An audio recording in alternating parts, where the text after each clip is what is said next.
Welcome to this explainer. Today we're diving straight into a really fascinating piece of accounting architecture.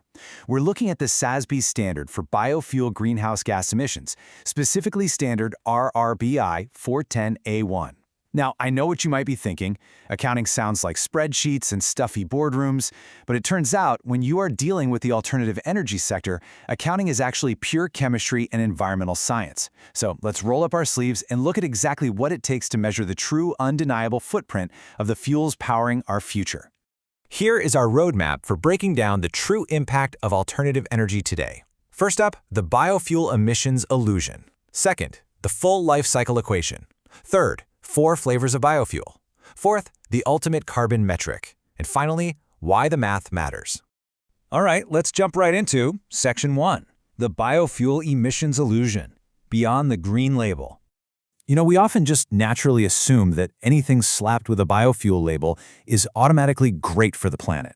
But here's a surprising reality. Simply growing crops for fuel can sometimes trigger massive carbon emissions of its own.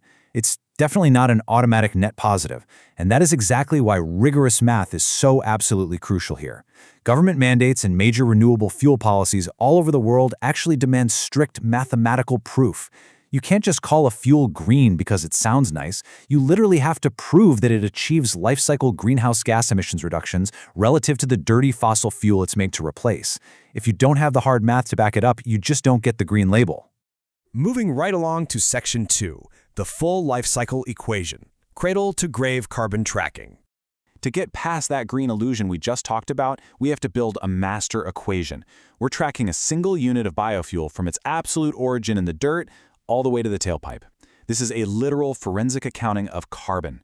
Producers have to add up the direct and indirect emissions at every single stage of the fuel's life cycle. Step 1 starts at the very source, feedstock generation and extraction, and crucially, the standard points out that this includes significant indirect emissions like the global warming impact from land use changes, meaning if you clear a forest to plant biofuel crops, yeah, that carbon counts against you. Step 2 covers the intense distribution and processing phase. Step 3 tracks the delivery of the finished fuel. And finally, Step 4 accounts for the ultimate consumer fuel use when it's actually burned. You really can't hide emissions by simply outsourcing a messy part of your supply chain. It all counts. Next up is Section 3, 4 flavors of biofuel, chemical classifications and sourcing.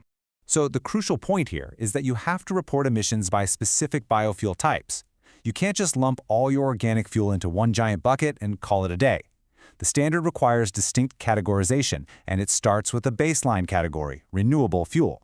The SASB standard defines this pretty broadly as basically any fuel derived from biomass. Think of it as the starting point for our alternative energy classifications. Next, things get a whole lot more specific with advanced biofuel. What's incredible here is just the sheer diversity of the sources. We're talking about extracting energy from algae, animal manure, corn cobs, nutshells, and get this, even the leftovers of the winemaking process, like grape marks and wine lees. Oh, and it also includes used cooking oil. This entire category is really all about taking diverse, unexpected organic waste and turning it into high-grade fuel. Then we have our third category, biodiesel. This fuel type is specifically formulated from oil-heavy lipid sources. The standard points to feedstocks like rapeseeds, massive fields of sunflowers, soybeans, palm oil, and again, waste cooking oil.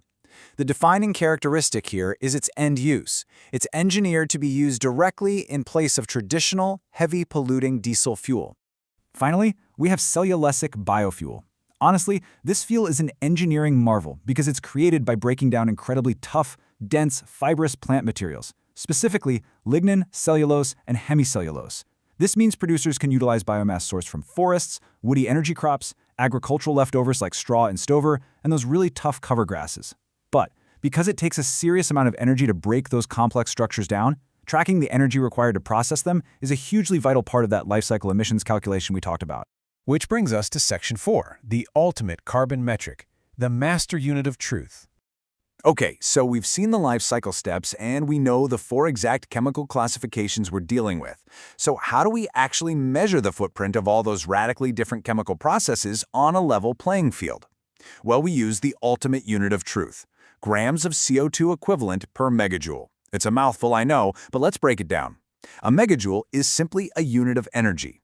So we're looking at exactly how much greenhouse gas is emitted to produce one single standardized unit of usable energy. And that CO2 equivalent part, that is the genius of it.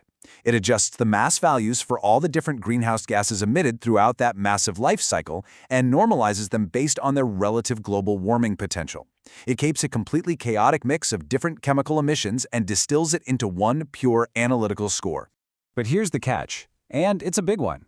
Companies cannot just pull out a friendly internal spreadsheet and invent their own convenient accounting rules to get that megajoule number. The SASB standard explicitly states that these life cycle equations must be calculated strictly in accordance with applicable jurisdictional laws or regulations. It's a highly regulated, mathematically rigid process. No exceptions.